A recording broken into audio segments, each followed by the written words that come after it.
Hello students, फिर से आप सबका स्वागत है।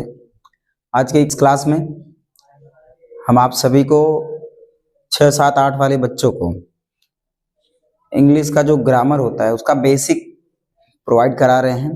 तो चलिए शुरुआत करते हैं, ठीक है। तो इंग्लिश ग्रामर में सबसे पहला कोई अगर शब्द आता है तो अल्फाबेट का आता है, वर्णमाला का। तो वहीं से शुरुआत करते हैं।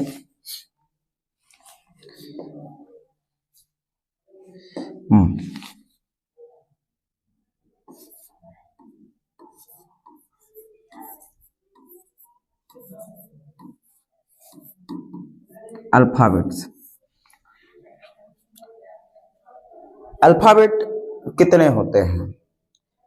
तो याद रखिएगा, अल्फाबेट हमेशा एक ही होता है, क्योंकि अल्फाबेट का मतलब होता है हिंदी में वर्णमाला। और ए से जेड तक जो अंग्रेजी भाषा है, इसमें ए से लेकर जेड तक सिर्फ यही एक ही वर्णों की एक ही माला है, एक ही ग्रुप है। इसलिए अल्फाबेट्स हमेशा एक होता है, ठीक है। इसके आगे आता है लेटर्स। तो लेटर्स हमारे होते हैं इंग्लिश में 26। कितने होते हैं? 26 यानी 26। और इन 26 अक्षरों में अगर देखा जाए तो कुछ कॉन्सोनेंट हैं और कुछ वॉवेल्स हैं। लेकिन उससे पहले हम समझेंगे कि लेटर्स होता क्या है, अक्षर होता क्या है। तो याद रखिए कि लेटर की परिभाषा कुछ इस तरह से है, हिंदी में इसे हम समझते हैं, ज्यादा अच्छा होगा, ठीक। तो किसी भी भाषा को लिखने के लिए, समझने के लिए, पढ़ने के लिए जिन विशेष चिन्हों का प्रयोग किया जाता है उसे हम लेटर कहते हैं, अक्षर कहते हैं। ये सरल हिंदी में हम समझ लेते हैं, ठीक है। तो हमारे अक्षर कितने हैं?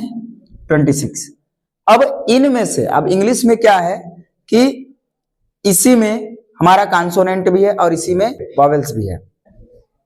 तो अब आते हैं हमारे जो है वॉवेल्स और कॉन्सोनेंट में।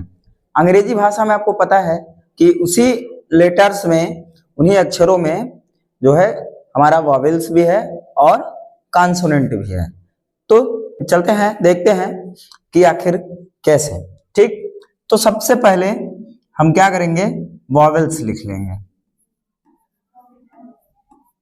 वॉवेल्स, ठीक है। वॉवेल्स हमारे होते हैं 5। और कौन कौन से? ए, ई, आई, ओ, यू, ठीक, ये होते हैं। देखिए, इनको वॉवेल्स क्यों बोला जाता है, स्वर क्यों बोला जाता है? स्वर का मतलब होता है आवाज, यानी कि जिसे हम अपने गले से निकालते हैं, यानी हमारे यहाँ कंठ से निकलता है, गले से। जैसे अभी हम प्रैक्टिस कर लें तो क्या करेंगे? ए हमारा कहां से आ रहा है? गले से। ई, ये भी हमारा गले से। आई, ये भी गले से। और ओ, ये भी गले से, ठीक है। और यू, ये भी हमारा गले से आ रहा है। तो याद रख लीजिए कि जो भी है ना अक्षर ए टू जेड में से जो भी गले से आवाज आ रही है उसे हम क्या बोलते हैं? वॉवेल्स, यानी स्वर, यानी आवाज, ठीक है। उसके बाद आते हैं, ये तो हमारा हो गया इतना, वॉवेल स्वर हो गया। अभी आते हैं व्यंजन, यानी कॉन्सोनेंट्स। कॉन्सोनेंट हमारे कितने होते हैं?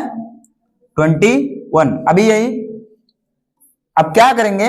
कॉन्सोनेंट हमारा इन्हीं 26 में से जो 5 वॉवेल्स निकालने के बाद जो भी 26 में से अक्षर बचता है वो हमारा क्या होता है? कॉन्सोनेंट। तो 21 हमारे जो बचे हुए ए, ई, आई, ओ, यू को छोड़कर बी से जेड तक जितने भी अक्षर हैं वो हमारे क्या हैं? कॉन्सोनेंट्स हैं, ठीक है। ये तो हो गया हमारा अक्षर। अक्षरों के भाग यानी स्वर और व्यंजन, ये दोनों हो गए। इसके बाद आगे चलते हैं, देखते हैं कि इनसे आगे क्या होगा। तो इनसे आगे बनता है, अभी अक्षर था, ठीक, अक्षर की परिभाषा हमने जान लिया। अब हम आते हैं वर्ड, ठीक है, WORD, वर्ड। वर्ड मीन्स होता है शब्द। क्या होता है? शब्द। अब देखिए, अक्षरों का यानी लेटर्स का ऐसा समूह, अक्षरों का ऐसा समूह। देखिए हिंदी में एकदम हम समझेंगे ताकि जो बच्चे हमारे हिंदी मीडियम वाले हैं वो भी अच्छे समझ पाए। इंग्लिश मीडियम वाले तो ऑलरेडी इंग्लिश मैन होते हैं, इंग्लिश मीडियम अच्छे से इंग्लिश जानते हैं। तो अक्षरों का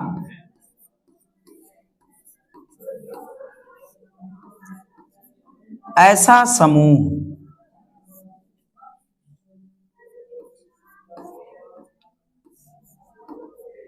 जिसका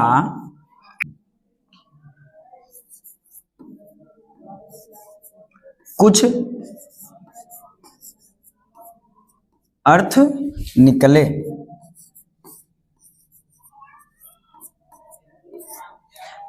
अक्षरों का ऐसा समूह जिसका कुछ अर्थ निकले, उसे हम क्या कहते हैं? उसे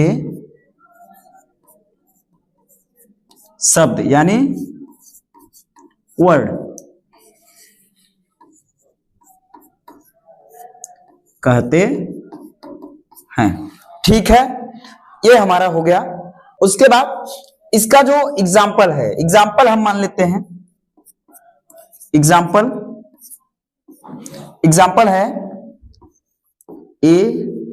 APPLE, इसको हम हिंदी में लिख लेंगे एप्पल। एप्पल मीन्स होता है सेब। अब देखिए इन अक्षरों का जो समूह है, आपने देखा A और डबल P और L E को मिलाकर क्या बनता है? एप्पल। और एप्पल का अर्थ होता है सेब। क्या होता है? सेब।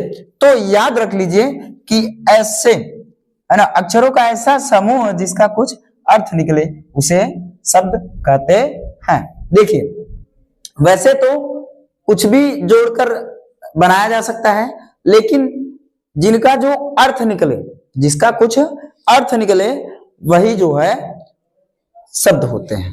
ठीक, चलिए अगला आगे हम देखते हैं। वर्ड के बाद आता है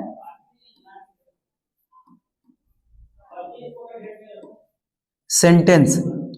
सेंटेंस यानी वाक्य है, वाक्य। ठीक है, तो अब देखिए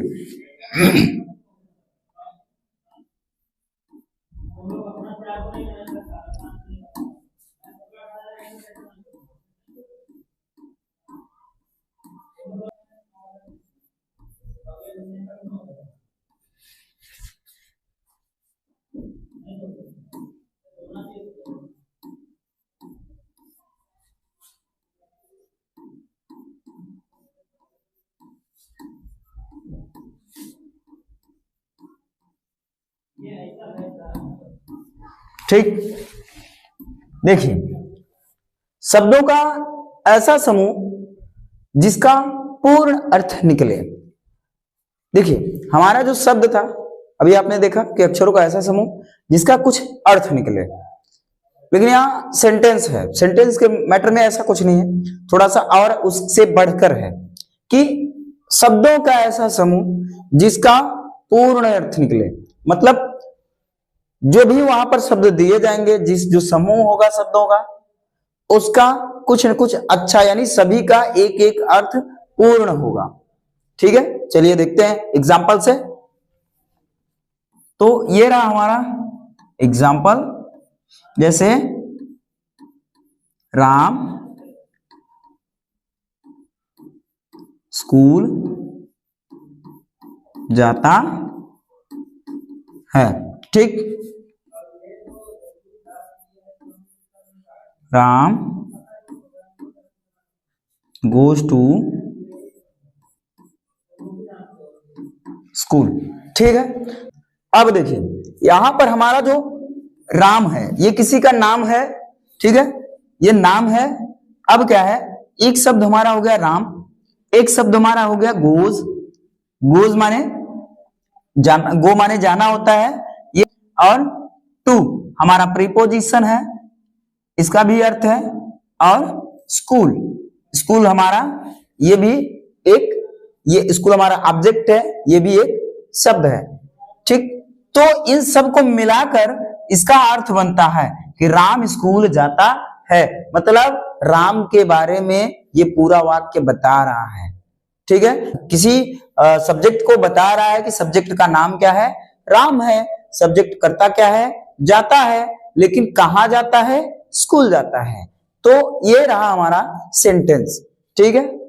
तो बच्चों आज के लिए इतना ही, आगे हमसे जुड़े रहिए, इसी तरह से आपको नॉलेज हम प्रोवाइड कराते रहेंगे। Thank you.